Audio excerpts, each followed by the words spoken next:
Tourist ಮಹಿಳಾ ನಮ್ಮ ತಮಿಳುನಾಡುವಿಂದ ಬಂದು ಅವರು ಗಂಡ ಹೆಂಡತಿ ಆಮೇಲೆ ಒಂದು ಪಾಪುನ ಮೈಸೂರಿಂದ ಟೂರಿಸ್ಟಾಗಿ ಬಂದಿರೋಂಥ ಸಂದರ್ಭದಲ್ಲಿ ಆನೆ ಹತ್ತಿಕ್ಕೆ ಹೋದಂಥ ಸಂದರ್ಭದಲ್ಲಿ ಆ ಎರಡು ಆನೆ ಕಿತ್ತಾಟದಲ್ಲಿ ಆ ಆನೆ ಇವ್ರ ಮೇಲೆ ಬಿದ್ದು ಕ್ರಶ್ ಇಂಜರೀಸಲ್ಲಿ ತಲೆಯಿಂದ ಏಟಾಗಿ ಎದೆಯಿಂದ ಏಟಾಗಿ ಪಾಪ ಅವ್ರು ಅಗಲಿದ್ದಾರೆ.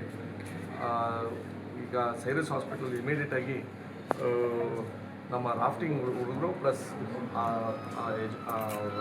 ಯಜಮಾನರನ್ನ ಮೆಚ್ಚಬೇಕು. ಆ ಸಂದರ್ಭದಲ್ಲಿ ಪಾಪುನ ಒಂದು ಕೈಲಿ ಇಟ್ಕೊಂಡು ಆ ಹುಡುಗಿನ ಪಾಪ ಅವ್ರ ಮಿಸಸ್ನ ಎಳೆಯೋಕ್ಕೆ ಪ್ರಯತ್ನ ಮಾಡಿದಂಥ ಅದು ಒಂದು ದೊಡ್ಡ ದುರ್ಘಟನೆ ಆಗಬಾರ್ದಾಗಿತ್ತು. ದುಬಾರಿಯಲ್ಲಿ ಸಾಕಾಣೆ ಶಿಬಿರದಲ್ಲಿ ಮೊದಲೇ ಸಲ ಈ ಥರ ದುರ್ಘಟನೆ ನಡೆದಿದ್ದು. ಆ ಆನೆನ ಕಂಟ್ರೋಲ್ ಮಾಡೋಕ್ಕೆ ಮಾವುತು ಟ್ರೈ ಮಾಡೋರೆ. ಇನ್ನೂ ಮಿಕ್ಕಿದ್ದು ಆ ಗುಂಪನ ಆನೆಗಳು ಅವರು ಡಿಸ್ಪರ್ಸ್ ಆಯ್ತವೆ. ಆಮೇಲೆ ಬೇರೆ ಬೇರೆ ಟೂರಿಸ್ಟ್ ಇದ್ದಂಥ ಸಂದರ್ಭದಲ್ಲಿ ಇದು ಮೊದಲೇ ಬಾರಿ ಆಗಿರೋದ್ರಿಂದ ಈ ಪ್ರಿಪೇರ್ಡ್ನೆಸ್ಸು ಆಗಿಲ್ಲ. ಸಿಬ್ಬಂದಿಗಳು ಆ ಮಟ್ಟಿಗೆ ಪ್ರಿಪೇರ್ ಆಗಿರಲಿಲ್ಲ. ಮಾತ್ರ ಈ ಘಟನೆನ ಒಂದು ನಮಗೆ ಎಚ್ಚರ ಆಗೋಂಥ ಒಂದು ಸಂದೇಶ.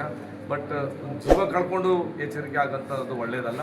ಬಟ್ ಅವರು ಏನು ಮೂಲತಃ ಕುಚ್ಚಿಯವರಂತೆ ಚೆನ್ನೈಲಿ ಕೆಲಸ ಮಾಡೋಂಥ ಲೇಟೆಸ್ಟ್ ಹಾಗೂ ಇಂಟ್ರೆಸ್ಟಿಂಗ್ ಸುದ್ದಿಗಳಿಗಾಗಿ ಬಾಸ್ ಟಿವಿ ಕನ್ನಡ ಚಾನೆಲ್ನ ಸಬ್ಸ್ಕ್ರೈಬ್ ಮಾಡಿ. ಹಾಗೆಯೇ ಬೆಲ್ ಐಕಾನ್ ಪ್ರೆಸ್ ಮಾಡಿ. ಇದರ ಜೊತೆಗೆ ಫೇಸ್ಬುಕ್, ಇನ್ಸ್ಟಾಗ್ರಾಮ್, ಎಕ್ಸ್ನಲ್ಲೂ ಮಿಸ್ ಮಾಡದೆ ಫಾಲೋ ಮಾಡಿ.